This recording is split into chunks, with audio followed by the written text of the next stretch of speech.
Hello everyone and welcome to the latest episode of my vlog. We're actually in my kitchen today and no, we're not doing a cooking program. I have actually experienced a huge spike in traffic to my blog, but very specifically to just one article that I've written last July, and it was about round tripping.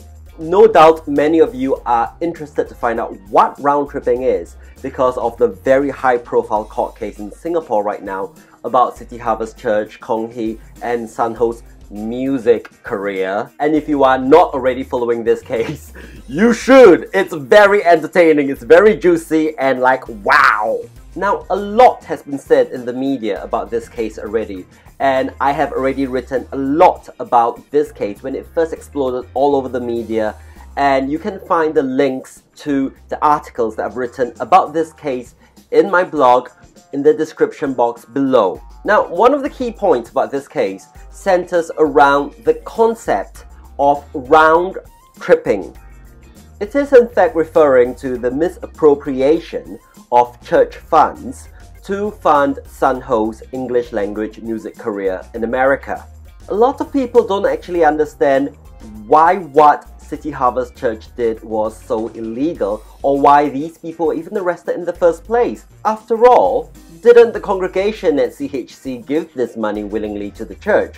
And if the church chooses to invest this money in San Ho's career, okay, whilst that may be a really foolish move given how awful her music is, well, isn't that between the congregation and the church? So, isn't that a private affair between the church and the congregation rather than a criminal matter that should be dragged through the courts? Well, a lot of this actually boils down to round tripping. So it's about false accounting. It's about fabricating the accounts on the books and not being honest with what you're doing with the money. So with the help of some lovely eggs in my kitchen, I'm going to explain to you what round tripping is.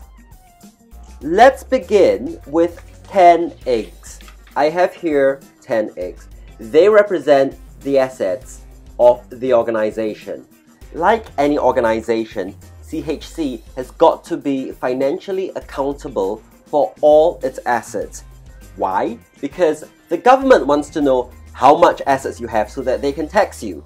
Also, this is to prevent any kind of fraud or embezzlement. So in this story, CHC decides to invest in the music career of someone within their church. Brummie will be playing the part of the singer from the church whom CHC are going to invest in, okay? And everybody, turn the wine, turn the wine, turn the wine, turn the wine. Imagine if the company created to invest in the career of our musically talented donkey. We'll call this Square Bowl Company because it's a square bowl. Now, funding a pop music career in America from scratch is never going to be cheap. So CHC spends a total of 2 eggs in the process, and this is represented by me giving the donkey 2 eggs. Now, this is the part that confuses a lot of people because what they did isn't illegal per se. A lot of people do a lot of crazy things in the name of religion, and if the congregation willingly, happily goes along with it, then why not? You can't stop people from investing in singers who have no talent. I mean, think of the number of fans that Justin Bieber has. Well, what happened next? San Ho's career bombed. She was... I'm so lost for words at this point. I really wanna kill Bill, and if I would kill Bill. And I'm sitting by the side of the bed contemplating should I send him to the cemetery rock. Ew! Personally, I've got no qualms against her trying to make it in America as a singer. And if she wants to wear skimpy outfits, despite her religion, and dance around like that, go ahead. If you want to be the next Annabelle Chong of Singapore, then go ahead, San Ho. Do as you wish. It's a free world. It's your free will. And I don't know what is it about California that does that to Singaporean women, but I digress. let's get back to round tripping and the issue of accounting. It was becoming increasingly clear that yes, they have burned through all that money, they have burned through those 2 eggs, and they were never ever going to see any return on the investment they have made on her career in America. So that's the situation you see before you right now. You have a lot of money that's been wasted on a career that went absolutely nowhere, and you have a gap in your finances. Now at this point, they have 2 choices. They can either admit that, okay, we made a really bad decision, it was really foolish, it didn't pay off, or they can try to cover up for the loss and claim that, hey, everything's okay, nothing's wrong. Hey, we'll get away with it, we're a church, nobody's gonna question us. After all, one of the most basic principles about crime is that you should never steal because you need something. You should only steal if you know you can get away with it. Let's get back to the state of finances at Square Bowl Company. Remember, the company set up to invest in the career of our donkey. It is supposed to contain the assets of 2 eggs. What do we have in it right now? Nothing. So, if CHC don't want anyone to know that there's actually nothing left in Square Bowl Company, what they do is they set up another shell company. Let's call it the Blue Bowl Company. What they then do is they take 2 more eggs out of their assets and invest it in Blue Bowl Company. The eggs are then transferred from Blue Bowl Company to Square Bowl Company. This is what we call round tripping. So if you look at Square Bowl Company, at this point, they can say, look, I've got 2 eggs in Square Bowl Company. Now, I know what you're going to say. Oh, come on, Alex, that's so simplistic.